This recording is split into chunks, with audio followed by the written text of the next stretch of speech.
Hello students, आप सबका स्वागत है क्लास 10th मैथ्स में, जहाँ पे आखिरकार उस दिन के पास हम लोग पहुँच चुके हैं जिस दिन का वेट सबको था। यस, 11th मार्च मैथ फाइनल एग्ज़ाम। तो आपके पास प्रिपरेशन करने के लिए 8, 9, 10 3 दिन का टाइम है और 7 आज का भी कुछ टाइम है। तो आज ये वीडियो जो बनाई जा रही है वो आपको सभी चैप्टर्स का एक ओवरव्यू देगी कि हर चैप्टर में से किस टाइप के क्वेश्चन पूछे जा सकते हैं, क्या फॉर्मूलाज आपको पता होने चाहिए और किस टाइप के क्वेश्चंस पेपर में आने के चांसेस हैं। डिटेल्ड जो है वो वीडियोस हमारी लगेंगी, क्लासेस, होप सो। तो चलिए शुरू करते हैं without any delay. First chapter से स्टार्ट करते हैं हम लोग। फर्स्ट चैप्टर हमारे पास है रियल नंबर्स। तो रियल नंबर्स हमारे पास चैप्टर है। इस चैप्टर में जो पहली चीज़ आपको पता होनी चाहिए वो है how to calculate HCF and LCM by the prime factorisation method. Prime factorisation method से एचसीएफ और एलसीएम फाइंड आउट करना। एक एग्जाम्पल भी साथ में कर लेंगे ताकि आपको क्लियर हो जाए। सपोज करिए मेरे पास दो नंबर्स हैं, एक है 15 और एक है 18। तो मैं सबसे पहले 15 के प्राइम फैक्टर्स बनाऊंगा। 15 के प्राइम फैक्टर्स होते हैं 3 इंटू 5 और 18 के होते हैं 2 इंटू 3 का स्क्वायर। एचसीएफ के लिए हमारे पास क्या टेक्निक होती है? एचसीएफ के लिए हमारे पास होता है कि हम लोगों को जो कॉमन फैक्टर्स होते हैं सिर्फ वो लिखने होते हैं। जैसे यहाँ पर आप देख रहे हो 3 होता है और फिर पावर मिनिमम चेक करनी होती है। 1 और 2 में से मिनिमम 1 है तो इसीलिए 3 की पावर 1, कुछ और कॉमन है ही नहीं है तो एचसीएफ क्या आ जाएगा? 3 आ जाएगा। एलसीएम के लिए आपको सभी फैक्टर्स एक बार उठाने होते हैं। जैसे 3 आ रहा है, 5 आ रहा है और 2 आ रहा है, यानी कि इसमें कॉमन है या नहीं है उसका कोई केस ही नहीं है। सिंपली आपको हर फैक्टर उठाना है। यहाँ पर अगर पावर आपने मिनिमम देखना है तो एलसीएम में पावर देखना होता है मैक्सिमम। जैसे 3 की पावर 1 और 2 में से 2 बड़ा है, 5 और 2 की पावर दोनों की 1 1 है, कोई कंपैरिजन ही नहीं है क्योंकि 5 का भी अकेला एक ही बार आ रहा है और 2 का भी, तो 1 1 ही लिखा जाएगा। तो ये आ जाएगा 9 इंटू 10 यानी कि 90। तो एलसीएम आ गया है 90 और एचसीएफ आ गया है 3। तो इस तरीके से ये मेथड आपको क्लियर होना चाहिए, एलसीएम और एचसीएफ फाइंड आउट करना। उसके बाद आपको एक फॉर्मूला है, एचसीएफ इंटू एलसीएम जो होता है वो a मल्टीप्लाई बाई बी के इक्वल होता है। ये वेरिफिकेशन के लिए भी कह सकते हैं या आप खुद भी चेक कर सकते हो। दो नंबर्स होंगे a और b, जैसे यहाँ पर 15 और 18 है। जब आप इनको मल्टीप्लाई करोगे तो ये किसके इक्वल होगा? जब आप एचसीएफ की एलसीएम से मल्टीप्लाई करोगे। हो सकता है एमसीक्यू में आपको 4 में से कोई 3 चीज़ें दे दें और एक चीज़ आपको फाइंड आउट करने के लिए कहें, तो इसलिए ये चीज़ आपको क्लियर होनी चाहिए। एक तो टाइप का क्वेश्चन ये हो गया फर्स्ट चैप्टर में। नेक्स्ट वन इज आपके पास यहाँ पर क्वेश्चन आता है कि कोई नंबर है, जैसे सपोज करिए 6 की पावर n जो हमारी बुक में भी दिया हुआ है, या 4 की पावर n। जो n है वो एक नेचुरल नंबर है और वो एंड कभी भी नहीं होगा 0 से, कभी भी एंड नहीं होगा 0 से, ये आपको प्रूव करना है। तो इसके लिए थोड़ी सी थ्योरी लिखनी होती है। आपको करना क्या होता है, पहले जो भी नंबर होगा उसके प्राइम फैक्टर बना लेने हैं। जैसे अगर मैं 6 की बात करूं, 6 की पावर n थी तो इसके प्राइम फैक्टर क्या बनेंगे? 2 की पावर n इंटू 3 की पावर n। जो हमारे पास एक थ्योरम होती है, फंडामेंटल थ्योरम ऑफ अरिथमेटिक, वो ये गारंटी लेती है कि अगर आपने किसी नंबर के प्राइम फैक्टर्स बनाए हैं तो वो प्राइम फैक्टर्स फिक्स होते हैं, ना तो इनमें कोई नया नंबर ऐड हो सकता और ना ही आप इसमें से कुछ कट कर सकते। सिर्फ इनका ऑर्डर आप आगे पीछे कर सकते हो, अदरवाइज कुछ भी चेंज नहीं होगा। अगर किसी नंबर ने एंड में 0 पे ख़त्म होना है तो उसके पास 2 और 5 तो प्राइम फैक्टर्स होने ही चाहिए। 2 और 5 कंपलसरी है, इनके अलावा कोई तीसरा नंबर है या नहीं है कोई मतलब नहीं, लेकिन 2 और 5 तो प्राइम फैक्टर्स होने ही चाहिए। अगर एक भी एब्सेंट है तो वो 0 से कभी भी एंड नहीं होगा। तो 2 और 3 है, 5 है नहीं है, तो इसीलिए कभी भी एंड 0 पे नहीं हो सकता। तो वो जो आपको स्टेटमेंट लिखनी है bye fundamental theorem of arithmetic, वो ज़रूर इस क्वेश्चन को सॉल्व करते हुए लिखनी है, तो वो प्रॉपरली आपको पता होना चाहिए। तीसरे टाइप का जो क्वेश्चन यहाँ से बनेगा आपका कंपोजिट नंबर। चेक करना है कि नंबर कंपोजिट है या प्रूव करना है कि नंबर कंपोजिट है। कंपोजिट क्या होता है? जिस नंबर के दो से ज्यादा फैक्टर होते हैं, मोर देन 2 फैक्टर्स। यहाँ पे मैं प्राइम शब्द यूज नहीं कर रहा हूं क्योंकि प्राइम होना जरूरी नहीं है, सिंपली फैक्टर्स अगर होंगे तो वो नंबर कंपोजिट होता है। जैसे अगर 8 की बात करें, 8 के फैक्टर्स क्या क्या है? 1 के टेबल पे जाता है, 2 के टेबल पे, 4 के टेबल पे और 8 के टेबल पे। कितने फैक्टर हो गए? 1 2 3 4। अब 8 और 4 यहाँ पर प्राइम नंबर्स नहीं है, लेकिन हम लोग डेफिनेशन में क्या कह रहे हैं? कंपोजिट नंबर वो नंबर है जिनके 2 से ज़्यादा फैक्टर्स होने चाहिए। तो इसका मतलब है 4 और 8 यहाँ पर फैक्टर्स हैं, तो डेफिनेशन को सेटिस्फाई कर रहे हैं, तो 2 से ज़्यादा फैक्टर हो गए, तो इसीलिए ये एक कंपोजिट नंबर है। तो इस टाइप के क्वेश्चन आप लोगों से पूछे जा सकते हैं। मतलब नंबर सिंपल ना लेके कई बार ABCD PQRS ले लेते हैं, लेकिन वही बात है, base will remain the same. Okay, उसके बाद फोर्थ टाइप का जो क्वेश्चन यहाँ से इस चैप्टर से उठेगा कि एक केस स्टडी टाइप देके या एक सिचुएशन देके आपसे पूछा जाता है कि जैसे क्वेश्चन है हमारे पास NCERT में कि एक सर्कुलर पाथ है, रवि और सोनिया एक ही टाइम पर शुरू हो रहे हैं, एक ही डायरेक्शन में जा रहे हैं, तो इतने टाइम में रवि चक्कर पूरा कर रहा है कंप्लीट। रवि का टाइम है आई थिंक, रवि का टाइम है 12 मिनट्स और सोनिया का है 18 मिनट्स। तो रवि ने 12 मिनट्स में पूरा चक्कर बनाया है और सोनिया ने 18 मिनट्स लगाए हैं। तो बताइए कि वो दोबारा किस टाइम पर मिलेंगे। तो आपको इन क्वेश्चंस में या तो एलसीएम फाइंड करना होता है या एचसीएफ फाइंड करना होता है। तो कंफ्यूजन रहती है कि एचसीएफ फाइंड करें या फिर एलसीएम फाइंड करें। तो बहुत ही सिंपल सा वे है, अगर जो नंबर आपको दिए हुए हैं, अगर हमारा आंसर जनरल में उससे ज़्यादा वैल्यू का बन रहा है, जैसे अब ये कभी भी दोनों 12 से पहले तो मिल ही नहीं सकते क्योंकि टाइमिंग 0 से स्टार्ट है, तो 0 के बाद जैसे ही टाइम स्टार्ट होगा ये आगे पीछे हो जाएंगे। तो ये जाहिर सी बात है, जब दोबारा मिलेंगे एक ही पॉइंट पर तो वो वैल्यू 18 से ज़्यादा होगी। तो आपको पता है कि एलसीएम जो होता है वो हमेशा वैल्यू बड़ी देता है और एचसीएफ हमेशा वैल्यू छोटी देता है। तो अगर आपने वैल्यूज छोटी करनी हो आंसर के लिए तो आप एचसीएफ निकालो, अगर आपने वैल्यू बड़ी करनी हो तो एलसीएम निकालो। इसी तरीके से अगर जैसे कुछ स्टूडेंट है, मान लो 50 स्टूडेंट हैं, आपने उनके ग्रुप बनाने हैं 10-10, 15-15 के ऐसे लगा लो, तो जाहिर सी बात है ग्रुप जो होगा वो 50 से ज़्यादा तो हो नहीं सकता, ग्रुप तो 50 से नीचे जाएगा। तो इस केस में क्या निकालना है आपने? एचसीएफ निकालना है। तो इस तरीके से आप इस चीज़ को एनालाइज करते हो और आंसर कैलकुलेट करते हो। ये हो गया फोर्थ टाइप का क्वेश्चन। फिफ्थ टाइप के क्वेश्चन में क्या है? फिफ्थ टाइप के क्वेश्चन में आता है आपके पास प्रूव करना कि गिवन नंबर इरेशनल है। यहाँ पे भी अब क्या चीज़ है, अगर तो अकेला नंबर आ रहा है जैसे कि √2, √3, √5, फिर तो वही आप बड़े वाला तरीका लोगे अजम्पशन करते हुए कि ये नंबर को हम P/Q की फॉर्म में लिख सकते हैं, मेथड ऑफ कॉन्ट्राडिक्शन लगा दोगे। लेकिन अगर आपके पास आ जाए लेट मी से 2 + √3 या √3/2 या √5 × 7√5, मतलब गिवन रूट वाले नंबर के साथ कुछ भी नंबर प्लस, डिवाइड, माइनस या मल्टीप्लाई में आ जाए तो बहुत ज़्यादा शॉर्टी है कि वो जो रूट वाला नंबर होगा वो आपको लिख कर देंगे कि this is a irrational number. तो फिर आपको करना क्या होता है, जो रूट वाला नंबर होगा उसको एक साइड कर दियो और बाकी सारी चीज़ें एक साइड कर दियो। ये वाला नंबर तो प्रॉपरली रैशनल होगा, ये वाला नंबर इसके अकॉर्डिंगली रैशनल हो गया, लेकिन गिवन क्या होगा? This is irrational number. तो फिर यहाँ से ये बात मेथड ऑफ कॉन्ट्राडिक्शन के अकॉर्डिंगली झूठ साबित हो जाएगी और ये हमारा प्रूव हो जाएगा। तो ये आपके पास मतलब 5 में या तो इस टाइप का क्वेश्चन आएगा सिंगल सिंगल, या फिर इस टाइप का क्वेश्चन आएगा। अच्छा, एक और टाइप है जिसमें दोनों ही नंबर क्या गिवन होंगे, आपको रूट वाले नंबर गिवन होंगे।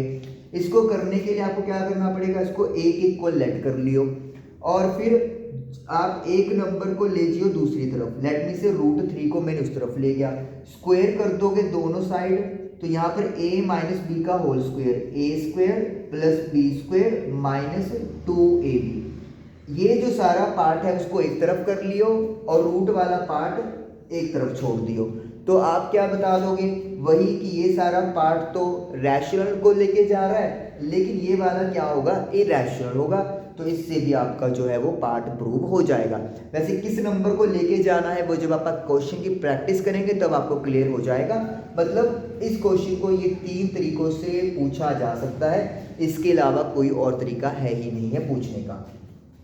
तो फर्स्ट चैप्टर में ये 5 कंसेप्ट हैं जो आप लोगों को क्लियर होने चाहिए। तो कौन कौन से कंसेप्ट हैं, एचसीएफ और एलसीएम कैलकुलेट करना प्राइम फैक्टराइजेशन मेथड से, दूसरा हो गया कंपोजिट नंबर वाला, तीसरा हो गया किसी भी नंबर की पावर n कि वो 0 पे एंड कभी नहीं होगा, फोर्थ हो गया एक केस स्टडी या एक्सप्रेशन देकर फाइंड करना एलसीएम या फिर एचसीएफ, और इसको मैं केस लिख देता हूँ, और लास्ट हो गया कि नंबर प्रूव करने इरैशनल, और उसमें 3 टाइप्स आ जाएंगे, या तो सिंगल या फिर दोनों के ऊपर रूट होगा, या फिर एक नंबर आपका रूट वाला होगा और दूसरा नंबर प्लस में माइनस में डिवाइड में मल्टीप्लाई में होगा विदाउट रूट। तो इस तरीके से ये 5 टाइप के क्वेश्चन फर्स्ट चैप्टर में आपसे पूछे जाएंगे। तो ये कहानी खत्म होती है रियल नंबर्स की, जो आपको क्लियर होना चाहिए। उसके बाद चलते हैं चैप्टर नंबर 2 में, that is polynomial. Chapter number 2 polynomials में जो फर्स्ट एक्सरसाइज है उसमें क्या चीज है, उसमें आपका ग्राफ बनता है। ग्राफ पॉलिनोमियल का पहले तो आपको ग्राफ क्लियर होना चाहिए कि हमारे पास अगर इक्वेशन क्वाड्रेटिक है, क्वाड्रेटिक मतलब जिसमें वेरिएबल की जो पावर है वो मैक्सिमम 2 होती है, 2 से ज़्यादा हो नहीं सकती, 2 से कम जो होगी उसके साथ चल सकती है, लेकिन 2 तो उसकी डिग्री होनी चाहिए। तो अगर पैराबोला ऊपर बना हो सकता है जो शेप होती है क्वाड्रेटिक इक्वेशन की, या फिर पैराबोला नीचे डाउनवर्ड होता है। अगर एक क्वाड्रेटिक इक्वेशन जनरल तौर पे लिखी जाए तो वो ax² plus bx plus c होती है, ये क्वाड्रेटिक पॉलिनोमियल है। अगर मैं इसको इज इक्वल टू 0 लिख देता हूँ तो ये क्वाड्रेटिक इक्वेशन बन जाती है। a की वैल्यू 0 नहीं होनी चाहिए, ये मस्ट है। b 0 हो सकता है चलेगा, c 0 चलेगा, लेकिन a कभी भी 0 नहीं होना चाहिए। तो इसका मतलब है फिर 2 केस हो गए, या तो a की वैल्यू 0 से बड़ी आएगी या फिर a की वैल्यू 0 से छोटी आएगी। तो सिंपल है, अगर a की वैल्यू पॉजिटिव है तो ये अपवर्ड बनेगा, और अगर a की वैल्यू नेगेटिव है तो वो डाउनवर्ड बनेगा। तो एक तो चीज़ ये आपको क्लियर होनी चाहिए ग्राफ की शेप। सेकंड, इसमें दूसरी चीज़ क्या होगी, तो पहला तो हो गया ग्राफ। अच्छा, ग्राफ से रिलेटेड एक टाइप के क्वेश्चन और पूछा जाएगा, नंबर ऑफ जीरोस पता कर दो। तो आपने क्या देखना है कि जैसे आपने सपोज करो ये एक ड्रॉ किया ग्राफ, तो नंबर ऑफ जीरोस फाइंड करने के लिए आपको चेक करना पड़ेगा कि कितने पॉइंट पर एक्स एक्सिस को इंटरसेक्ट किया जा रहा है। अगर equation y is equal to F of X की फॉर्म में है तो आपको ये देखना है कि कितने पॉइंट पर एक्स एक्सिस को टच किया जा रहा है। y से कोई लेना देना नहीं है, 1 2 3 4 5 6 7, तो इसका मतलब है x की टोटल यहाँ पर 7 वैल्यूज पॉसिबल है, x की टोटल 7 वैल्यूज पॉसिबल हैं जिन पर ये इक्वेशन क्या बन जाएगी, 0 बन जाएगी। तो सिंपली है काउंट करने लिया है आपने। अगर सपोज करो यहाँ पे कोई इक्वेशन ऐसे आ जाती है तो यहाँ पर क्या आ जाएगा कि x की कोई 0 नहीं है, नो 0 ऑफ x। नो 0 का मतलब है नो रूट या नो वैल्यू ऑफ x, कोई भी x की वैल्यू पॉसिबल ही नहीं है जिसके लिए इक्वेशन 0 बन जाए। तो ये आपका ग्राफ का सेकंड टाइप का क्वेश्चन पूछा जा सकता है। उसके बाद जो बड़े क्वेश्चन आते हैं, अब आपको जैसे पता है अगर मेरे पास क्वाड्रेटिक इक्वेशन है ax² plus bx plus c, ये क्वाड्रेटिक एक पॉलिनोमियल है, तो सबसे पहले तो इसके रूट्स निकालने हैं। तो रूट्स क्या होते हैं आपके पास, अल्फा एंड बीटा। क्वाड्रेटिक है तो मैक्सिमम 2 रूट्स निकलेंगे, 2 से कम हो सकते हैं लेकिन 2 से ज़्यादा कभी नहीं होंगे। जितनी डिग्री होती है, जो आप अगर इसको लिखने वाले हो तो ऐसे लिख सकते हो कि नंबर ऑफ रूट्स कैसे निकलते हैं, जितनी डिग्री होती है तो वो डिग्री से या तो बराबर होंगे या डिग्री से कम होंगे, कभी भी उससे ज़्यादा नहीं होंगे। मान लो डिग्री 3 है तो कितने रूट्स पॉसिबल हैं, 3, 2, 1 या 0, लेकिन कभी भी 3 से ज़्यादा रूट्स होने का सवाल ही पैदा नहीं होता, और नेगेटिव भी नहीं हो सकते, कहीं सोचो कि -1 -2, ऐसा कुछ नहीं होता। तो रूट्स हैं अल्फा एंड बीटा, सपोज कर लिए 2 रूट्स हैं, तो अल्फा और बीटा आप निकाल दोगे रूट्स। वेरीफाई करना है, तो वेरीफाई के लिए क्या होता है, सम ऑफ जीरोस यानी alpha plus beta is equal to -b upon a। What is b, coefficient of x, what is a, coefficient of x square. और इसी तरीके से product of zeros constant c upon coefficient of x square. तो ये 2 फॉर्मूले verify करने होंगे। ये तो बहुत सिंपल सी बात हो गई, एनसीईआरटी में जैसे क्वेश्चन दिया हुआ है। लेकिन एग्जाम में अगर थोड़ा कॉम्प्लिकेटेड करना हो तो वो कैसे करते हैं, आपको सम ऑफ जीरोस दे देंगे, आपको प्रोडक्ट ऑफ जीरोस दे देंगे, और सपोज करो आपसे कह देंगे कि इनका सब्ट्रैक्शन निकाल दो, या फिर क्या हो सकता है कि ये आपको गिवन कर दें, ये गिवन कर दें, ये निकालने को, मतलब किसी भी तरीके से। तो आपको कुछ आइडेंटिटीज जो आपने 9th क्लास में भी की है, या कुछ आइडेंटिटीज ऐसी जो आपने मतलब कहीं ना कहीं दिमाग में है, या नई आइडेंटिटी आपने फॉर्म की होगी, तो वो आपको ज़रूर याद करनी पड़ेगी। और वो आइडेंटिटी कौन सी है, आपके पास एक तो ये आइडेंटिटी क्लियर होनी चाहिए दिमाग में, अल्फा प्लस बीटा का whole square, a square plus b square plus 2ab। उसके बाद एक माइनस वाली आइडेंटिटी क्लियर होनी चाहिए आपके दिमाग में।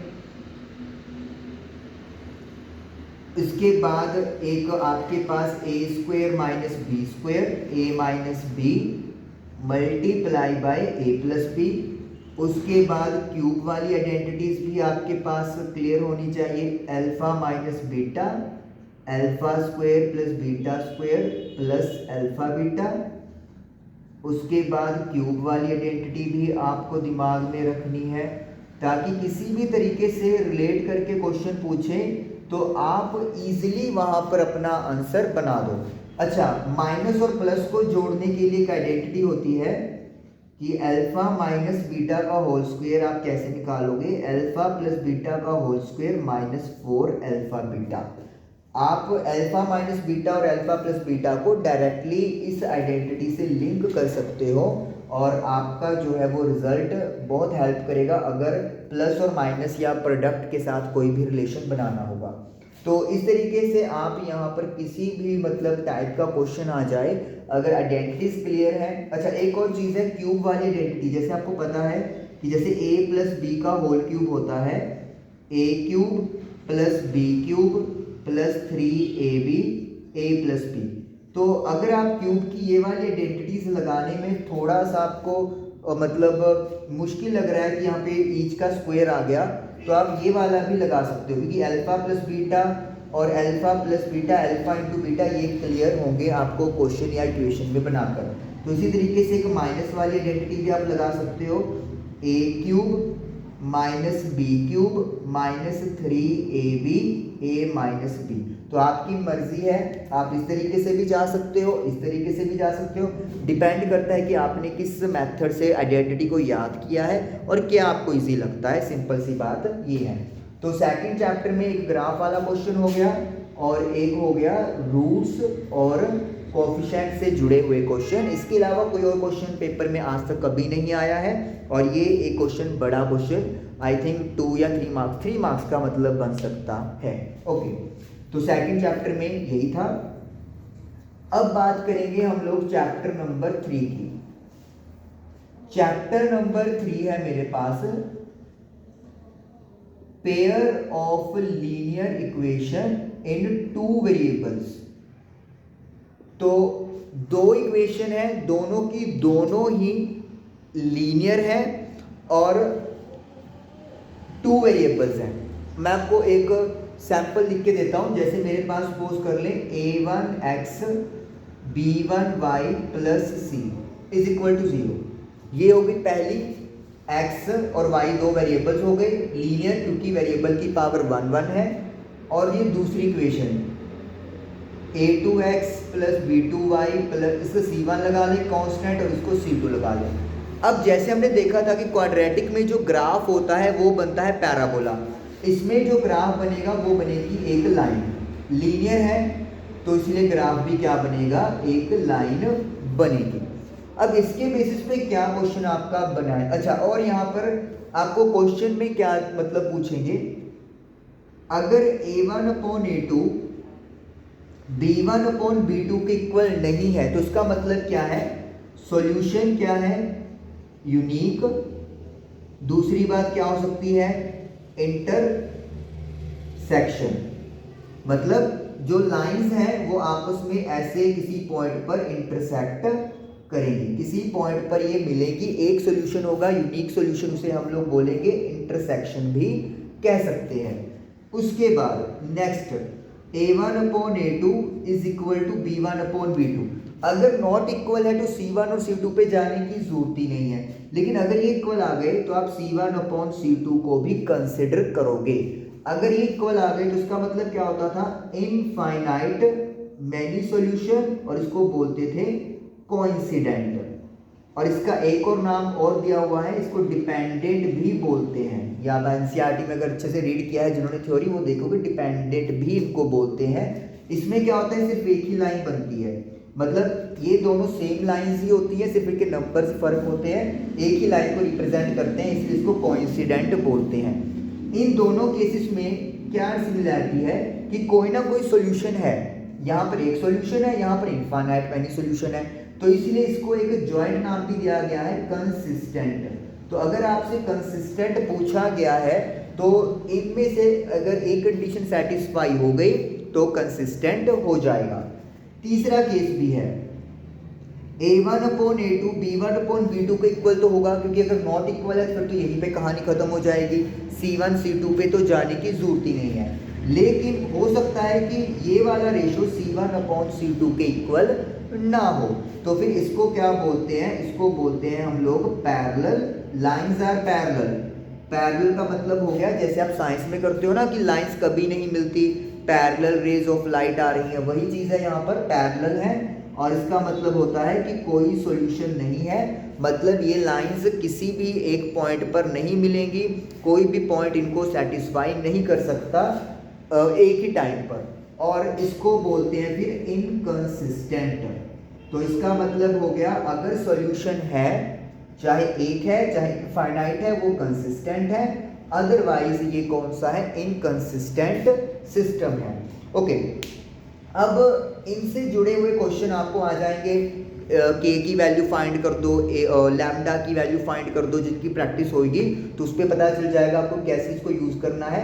इसके अलावा इस चैप्टर में कोई और कंसेप्ट है ही नहीं है इस चैप्टर में, मतलब ओके एलिमिनेशन की बात भी करनी पड़ेगी मुझे। ओके, तो इसके बाद आगे क्या है, अब जैसे मेरे पास दो इक्वेशन दे दी, उनमें मुझे सॉल्यूशन करना है, तो मेरे पास मेथड होंगे, और हो सकता है वो वहाँ पर मेंशन कर दे कि इसी मेथड से करना है, तो फिर मुझे वो मेथड करना पड़ेगा। तो इसलिए आप ऐसा नहीं कर सकते कि चलो एक मेथड कर लिया इससे कर देंगे, अगर वहाँ पर लिखा हुआ आ गया कि बाय दिस मेथड, तो फिर इसका मतलब है आपको वही पर्टिकुलर मेथड यूज करना है।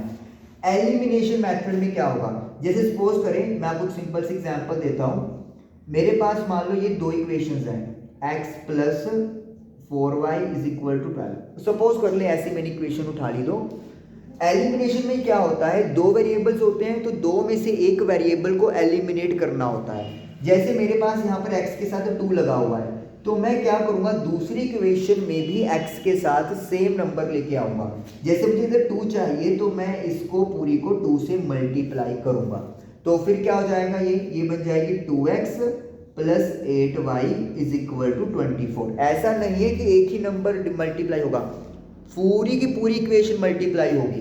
फिर मुझे क्या करना है, इन दोनों को सॉल्व कर लेना है, साइन चेंज करने पड़ेंगे इस केस में, तो 2x के साथ 2x कट जाएगा, अब इसका कोई रोल नहीं रहा, ये आपकी जो इक्वेशन है इसका कोई रोल नहीं रहेगा, और जो इक्वेशन बच गई अब आप उनको सॉल्व करोगे, तो जैसे y की वैल्यू आ गई 17/5, फिर y की वैल्यू पुट कर दोगे तो x कैलकुलेट हो जाएगा। ज़रूरी नहीं है कि आप x को ही एलिमिनेट करो, आप y को भी कर सकते हो, और ये भी ज़रूरी नहीं है कि साइन चेंज करने ही पड़ेंगे, साइन चेंज हो भी सकते हैं, और अगर वो डायरेक्ट कैंसिल आउट हो रहे हैं तो डायरेक्ट कैंसिल आउट भी करेंगे। अगर साइन चेंज करने पड़ते हैं तो उस चीज़ को बोला जाता है सबट्रैक्शन। और अगर हम लोग साइन चेंज किए बिना ही सॉल्व कर रहे हैं तो उसको बोला जाता है एडिशन। इसकी बात भी आपको क्लियर हो जाएगी जब हम लोग प्रैक्टिस करेंगे। फिलहाल तो मोटिव यही था कि एलिमिनेशन मेथड के बारे में आपको जस्ट बताना।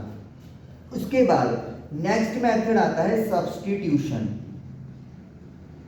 सब्स्टिट्यूशन, अब एलिमिनेशन में था उड़ाना, सब्स्टिट्यूशन में क्या होता है, सब्स्टिट्यूट करना, यानी कि एक को हटा के दूसरा किसी की जगह पर आ जाना। जस्ट लाइक आपकी केमिस्ट्री में जो रिएक्शन होती थी, एलिमिनेशन में तो क्या था, आप रिमूव कर रहे हो किसी चीज को, यहाँ पे क्या है, आप रिमूव कर रहे हो लेकिन उसकी जगह पर किसी और को बिठा रहे हो।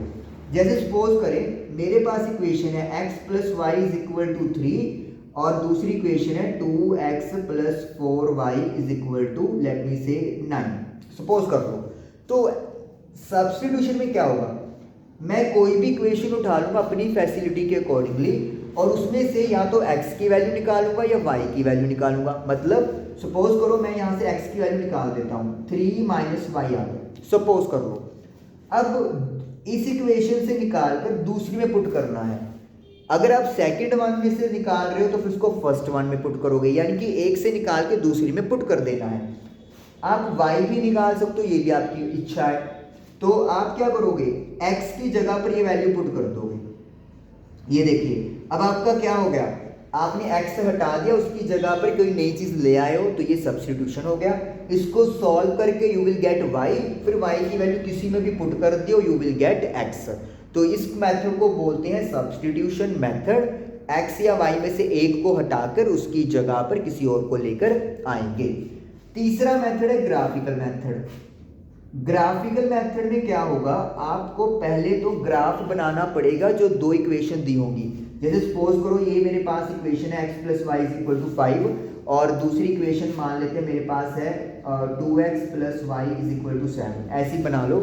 तो फिर मुझे क्या करना है, पहले इसका ग्राफ ड्रॉ करना है। ग्राफ ड्रॉ करने का तरीका आपको पता ही है, जो आप छोटी क्लास में करते हो, पहले x को 0 पुट कर दियो तो y आ जाएगा, फिर y को 0 पुट कर दियो तो x आ जाएगा। इसी तरीके से यहाँ पर भी x को 0 पुट कर दियो तो y आ जाएगा, फिर y को 0 पुट कर दियो x आ जाएगा। ये करने के बाद आप इन दोनों का क्या प्लॉट करोगे, ग्राफ प्लॉट करोगे। तो ग्राफ प्लॉट हो जाएगा सपोज करो। तो अगर तो वो यूनिक सॉल्यूशन को रिप्रेजेंट करते हुए तो वो पक्का किसी ना किसी एक पॉइंट पर मिलेंगे, सिर्फ एक पॉइंट पर मिलेंगे। अगर वो हुआ कोइंसिडेंट तो आप देखोगे कि सिर्फ एक ही लाइन बनेगी, उसी के ऊपर ओवरलैप हो जाएगी। अगर वो पैरेलल हुए तो दो लाइंस खींची जाएंगी जो कि कभी भी आपस में नहीं मिल सकती। तो वो आप जो कंडीशन हम लोग पहले लिखे थे उससे भी चेक कर सकते हो और ये ग्राफ बना के भी आपका चेक हो जाएगा। तो आप अपना आंसर क्रॉस चेक भी कर सकते हो कि सही भी है या नहीं है।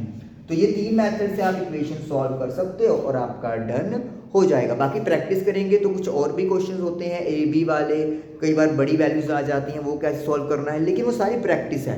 हम लोग प्रैक्टिस करेंगे तो आपको क्लियर हो जाएगा। इसके अलावा स्टेटमेंट वाले क्वेश्चन आते हैं, तो स्टेटमेंट वाले क्वेश्चन की प्रैक्टिस है, आपको समझना है, ऐसी इक्वेशन बनेगी उसको सॉल्व करना है, वो भी सारा काम हमारे प्रैक्टिस के ऊपर है। कंसेप्ट में कुछ और नया नहीं है, थर्ड चैप्टर का कंसेप्ट खत्म होता है। उसके बाद आता है chapter number 4, that is quadratic equation. Okay, तो क्वाड्रेटिक इक्वेशन आप सीख चुके हो, ax² + bx + c = 0 और a की वैल्यू 0 नहीं होनी चाहिए। अगर a 0 हो गया फिर ये क्वाड्रेटिक ही नहीं रहनी, तो हमारा तो उधर ही उड़ जाएगा काम। अब इसमें क्या चीज़ है, सबसे पहले तो इसमें आप लोगों को जो क्वेश्चन बनेगा, एक तो क्वेश्चन बनेगा इसमें आपका जीरोस फाइंड करने वाला, रूट्स, और वो फाइंड करने का पहला जो तरीका है वो क्या है आपके पास, प्राइम फैक्टराइजेशन, जिसको आप लोग मिडिल टर्म स्प्लिटिंग के नाम से भी जानते हो, कि बीच वाली यानी x वाली टर्म को ऐसे आपने स्प्लिट करना है कि प्लस माइनस करके तो वही बन जाए और मल्टीप्लाई करके साइड वालों का मल्टीप्लिकेशन हो जाए। तो ये आप तरीका छोटी क्लास में भी करते आए हो, तो ये आपका इजीली डन हो जाएगा। सेकंड जो मेथड है उसमें है क्वाड्रेटिक फॉर्मूला। क्वाड्रेटिक फॉर्मूला से क्वेश्चन जनरेट होगा। उसमें क्या होगा, सबसे पहले जैसे मेरे पास ये एक क्वाड्रेटिक इक्वेशन है, तो सबसे पहले मैं एक टर्म निकालता हूँ डिस्क्रिमिनेंट। डिस्क्रिमिनेंट, जिसको मैं डी कैपिटल डी से रिप्रेजेंट कर लेता हूं। तो कैपिटल डी किसके इक्वल होता है, B square minus 4ac। B का मतलब कोफिशिएंट ऑफ एक्स है, ए का मतलब coefficient of X square, C constant है। यहाँ पर तीन केस बनते हैं, जैसे आप लोगों को पता ही है। अगर डी की वैल्यू 0 से बड़ी है, मतलब कि पॉजिटिव है, तो इसका मतलब है रियल एंड डिस्टिंक्ट रूट, यानी कि वेरिएबल सपोज करो x की दो वैल्यूज आएंगी और दोनों ही वैल्यूज अलग अलग होंगी। अगर d की वैल्यू 0 है तो इसका मतलब है रियल एंड इक्वल वैल्यू, यानी कि जो भी x की वैल्यूज आएंगी वो दोनों सेम होगी। जैसे कि x की वैल्यू 1 है तो दूसरी वैल्यू भी 1 होगी।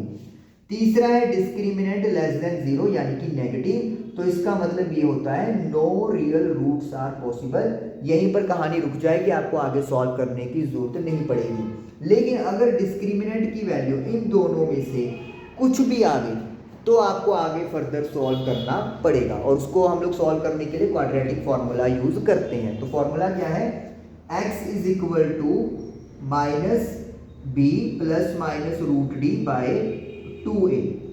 ये फॉर्मूला है, माइनस ये फॉर्मूले का है, b coefficient of x, d जो आपका डिस्क्रिमिनेंट है, और a जो आपका कोफिशिएंट ऑफ x स्क्वायर है। प्लस और माइनस, यानी कि एक बार इनमें प्लस होगा बीच में और एक बार माइनस हो जाएगा। अगर डिस्क्रिमिनेंट की वैल्यू 0 है तो ये फॉर्मूला और भी शॉर्ट हो जाएगा, क्योंकि ये 0 हो जाएगी टर्म, तो simply minus B upon 2a रह जाएगा, और इसे आप दो बार लिख दोगे क्योंकि ये दो रूट्स होते हैं, हालांकि दोनों की वैल्यू सेम है, फिर भी चलो आप एक बार और इसको लिख दोगे। तो इस तरीके से इस केस में ये फॉर्मूला और इस केस में ये फॉर्मूला, ये हालांकि कुछ भी नहीं है, सिंपली डी की वैल्यू 0 पुट कर दी, क्योंकि real and equal roots are possible. तो इस तरीके से चैप्टर नंबर 4 में और कोई कंसेप्ट है ही नहीं है, स्टेटमेंट वाले क्वेश्चंस हैं जो आप प्रैक्टिस करेंगे तो वहां पे क्लियर हो जाएगी कहानी। ओके, उसके बाद आता है मेरे पास chapter number 5, that is AP. Chapter number 5 AP का मतलब क्या है कि आपके पास नंबरों का एक सीक्वेंस होगा, अगर उनमें डिफरेंस सेम है तो वो एक एपी कहलाता है। तो D का फॉर्मूला क्या होता है, D का फॉर्मूला होता है जैसे आप लिखते हो a2 minus a1, a3 minus a2, a4 minus a3। तो अगर जनरल में कोई आपसे पूछ ले तो आप ये लिख सकते हो an माइनस an माइनस 1। जितना नंबर यहाँ पे होगा उससे एक नंबर कम होगा। जैसे यहाँ पर अगर मैंने n लिया तो ये n माइनस 1 होगा। अगर मैं यहाँ पर n प्लस 1 लिखता हूँ तो फिर मुझे क्या लिखना है, an लिखना है। तो एक तो चीज़ ये आपको दिमाग में रखनी है। अब ये ज़रूरी क्यों है, MCQ के लिए ज़रूरी है। D का फॉर्मूला a2 माइनस a1 सब कह देते हैं, लेकिन वो a2 minus a1 real formula थोड़ी है। वो तो ये है कि आप कोई भी दो कंसेक्यूटिव टर्म्स को माइनस करो, नंबरिंग में जो बड़ी टर्म है उसको पहले लिखो और छोटी टर्म को बाद में लिखो, तो वो माइनस करो। तो जनरल फॉर्मूला ये या फिर ये एप्लीकेबल रहता है। उसके बाद जो फॉर्मूला आपके पास याद होना चाहिए कि nth टर्म निकालने का फॉर्मूला क्या होता है, a plus n minus 1 into D is equal to an। ये होता है फर्स्ट टर्म, ये नंबर ऑफ टर्म जिसकी बात हो रही है, d कॉमन डिफरेंस और ये वैल्यू आ जाएगी आपके पास। अब कई बार क्या होता है, आपको पूछ लेते हैं कि फ्रॉम द लास्ट, अगर क्वेश्चन में लिखा हुआ है कि आखिरी टर्म से शुरू करते हुए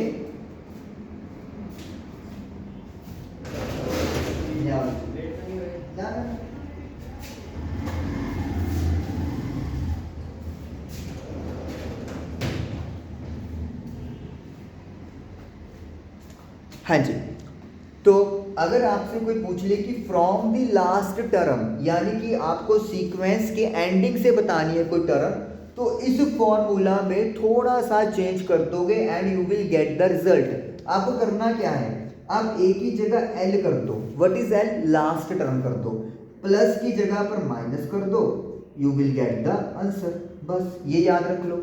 मतलब क्या चीज़ है, जैसे मैं आपको सपोज करो, आपको एक टर्म देता हूँ 3 5 7 9 11 13, ये चीज़ है। अब सपोज कर लो मुझे कहा गया कि मैं यहाँ से तीसरी टर्म पता करूँ लास्ट से, तो मतलब मेरा आंसर 9 आना चाहिए। तो मैं ये वाला फॉर्मूला लगाऊंगा, क्योंकि मैंने क्या कहा है कि फ्रॉम दी लास्ट अगर आ जाए तो ये फॉर्मूला यूज करेंगे। तो an मतलब मुझे थर्ड टर्म निकालनी है लास्ट से, L होता है लास्ट टर्म, तो कितनी है 13 है, माइनस n यानी 3 माइनस 1 यानी कि 2। D कैसे निकालेंगे, a2 माइनस a1 करके, 5 में से 3 गया 2, तो 13 माइनस 4 यानी कि 9 आ गया। समझ में आया कि नहीं आया? ये तो तब लगाएंगे जब आप स्टार्टिंग से फाइंड आउट कर रहे हैं, और ये हम लोग तब लगाएंगे जब मैं एंडिंग से स्टार्ट कर रहा हूँ। तो इसका मतलब ये हो गया कि ए को रिप्लेस कर दो एल से, प्लस को रिप्लेस कर दो माइनस से, बाकी कुछ भी चेंज करने की ज़रूरत नहीं है। ये चीज़ है। बाकी इसकी जब प्रैक्टिस होगी तब आपको ज़्यादा क्लैरिटी मिलेगी। उसके बाद है सम। एन टर्म्स का सम निकालना है मुझे। तो मेरे पास फॉर्मूला होता है N by two, 2a plus N minus 1 into D. तो एक फॉर्मूला ये हो गया। इनके सब के मतलब सेम है जो आप लोगों ने पहले किए हैं। दूसरा फॉर्मूला होता है, कई बार ए एन दिया होता है तो ये फॉर्मूला लग जाता है। अगर डी ना दिया हो, एन दिया हो, ए एन दिया हो तो डी निकालने की जरूरत ही नहीं, सीधा लगा दें। कई बार ए एन को ए एन ना लिख के वो बोल देते लास्ट टर्म, जैसे हमने यहाँ पे यूज़ किया, तो एल से भी रिप्रेजेंटेशन हो सकती है। तो एस एन का फॉर्मूला तो एक ही है, लेकिन उसके थोड़ा सा मॉडिफाई करके दो फॉर्मूले और तैयार हो सकते हैं। लेकिन जैसे मैं पहले भी बोलता हूँ, अगर आप एक बेसिक फॉर्मूला को आपको कैचिंग है तो आपको चाहे ये नहीं भी करोगे फिर भी आपका डन हो जाएगा। ओके, उसके बाद हमारे पास ए एन का एक फॉर्मूला आता है S N minus S N minus 1। मतलब अगर आपके पास एक सीक्वेंस है, सपोज कर लो, जैसे मैं एक सीक्वेंस लिखता हूँ 1 plus 7 plus 13 plus 19 plus 25, suppose कर लो 1 2 3 4 5। तो मुझे A5 पता करनी है। मुझे नहीं पता A5, लेकिन मुझे पता क्या है, मुझे पता S5 है और मुझे पता S4 है। तो अगर मैं इन सब के सम में से S4 माइनस कर दूंगा तो मुझे A5 मिल जाएगा। और जब मुझे A5 मिल गया तो फिर क्या चीज़ है, वो अपने पास सीधा फॉर्मूला अपन लगा सकते हैं। ये MCQ के लिए फॉर्मूला बहुत अच्छा है, रादर देन आप इतनी बड़ी बड़ी कैलकुलेशन करो, सिंपल लगा दो। अगर सपोज करो यहाँ पर A7 निकालना है मुझे, तो मैं क्या करूँगा, S7 माइनस S6 कर दूंगा। तो ये आपका टाइम सेविंग फॉर्मूला है, अगर आप इस चीज़ को कर सकते हो तो। ओके, तो इसके बाद स्टेटमेंट वाले क्वेश्चंस हैं, जब प्रैक्टिस होगी तभी डन होंगे, तो इसमें और कुछ आपको नया करने की जरूरत नहीं है। ओके, उसके बाद है हमारे पास चैप्टर नंबर 6। चैप्टर नंबर 6 है हमारे पास ट्राइंगल्स। ट्राइंगल्स में सबसे पहले तो आपको जो बात याद रखनी है,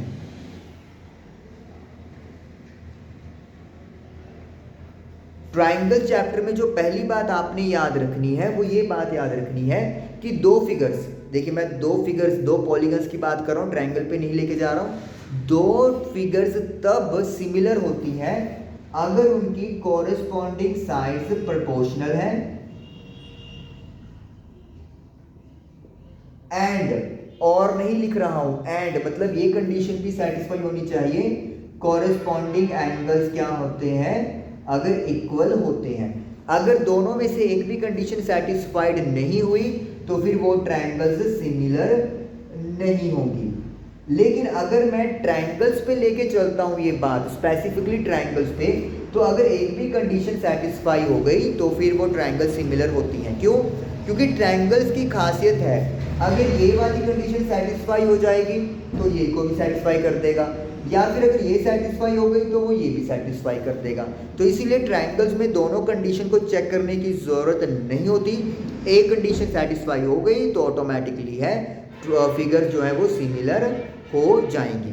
अब दो ट्रायंगल्स को सिमिलर करने के लिए आपके पास क्या क्या मेथड है। पहला, आप ए ट्रिपल ए भी लिख देते हैं, लेकिन दो अगर एंगल्स इक्वल हैं तो तीसरा एंगल ऑटोमेटिकली इक्वल हो जाता है। दूसरा पॉइंट एस एस एस, तीनों साइड्स का रेशो प्रोपोर्शनल कर दो प्रूव। तीसरा, दो साइड्स और उनके बीच में एंगल, याद रखिए एंगल बीच में ही आना चाहिए।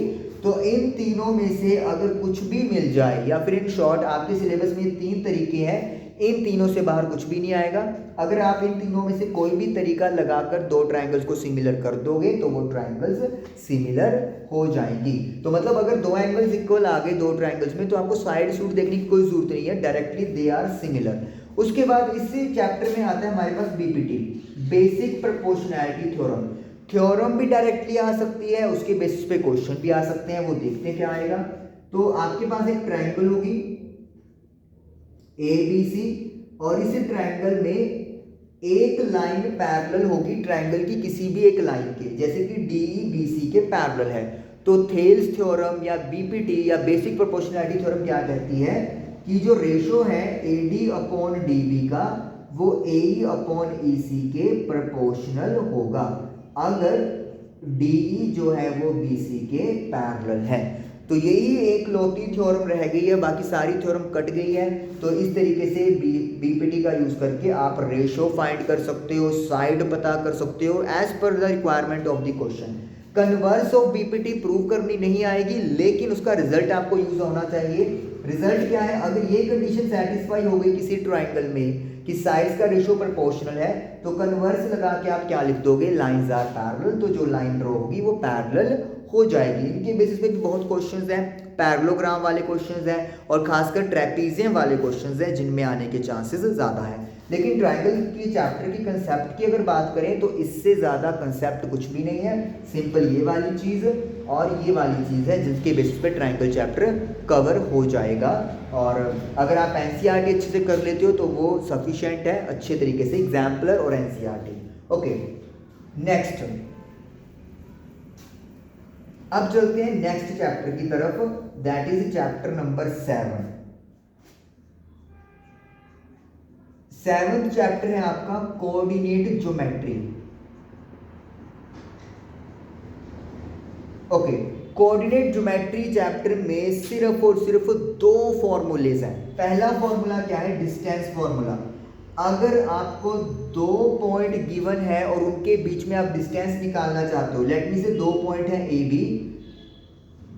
A के जो कोऑर्डिनेट्स हैं वो x1 y1 है और B के अगर x2 y2 है, तो how to find the distance, x1 minus x2 का whole square plus y1 minus y2 का होल स्क्वायर। तो ये डिस्टेंस आ गया A और B के बीच में, AB का डिस्टेंस फॉर्मूला लगाकर।